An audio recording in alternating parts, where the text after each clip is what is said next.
আমরা বাঙালি কত অসহায় দেখেন, 102 বছর বয়স, সে এত রাত্রে রেল লাইনে আসছে একটা কম্বলের জন্য।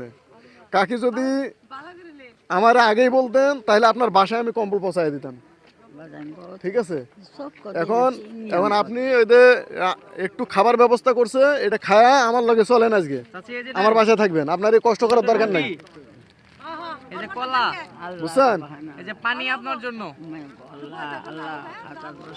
এই এই- এই কষ্ট করে লাভ নাই। আপনি আপনার 2 মেয়ে থাক, আপনি আমার লগে চলেন, যাইবেন,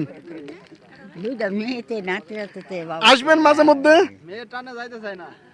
হ্যাঁ, এই যে এই বয়সে কষ্ট করতেছেন, আমার তো এই যে কিছুক্ষণ আগে হুন্ডা চালাইলাম, হাত পা ঠান্ডা হয়ে গেছে গা। বাপ নাই বাইরের মা, আমরা চোখে সামনে গুলো শান্তি হোক কাকি, আপনি এই শীতের মধ্যে বাইরে হইয়েন না, যতটুকুই সম্ভব বাসায় থাকেন, ঠিক আছে? সব কিছুর মালিক আল্লাহ, ঠিক আছে? এটা বিশ্বাস রাখবেন, দেখবেন যে রিজেক্ট অটোমেটিক আসবে, ঠিক আছে? এই যে আমি রাত খাই, আমি না খাই, আমার লাভ তো ঠিক আছে কাকি, ভালো থাকবেন, আমাদের জন্য বিশেষ করে একটু দোয়া করবেন, ঠিক আছে? দোয়া করি না করে আল্লাহ করতে দেখেন সবাই একটু আমাদেরকে একটু সাপোর্ট করবেন, এইটুকুই চাও। সহকারী ঐক্য ফাউন্ডেশন থেকে আমরা আসছি, সবাই আমাদের চ্যানেলটা দেখবেন এবং সাবস্ক্রাইব করবেন। এইটুকুই আসসালামু চাও, আর আলাইকুম।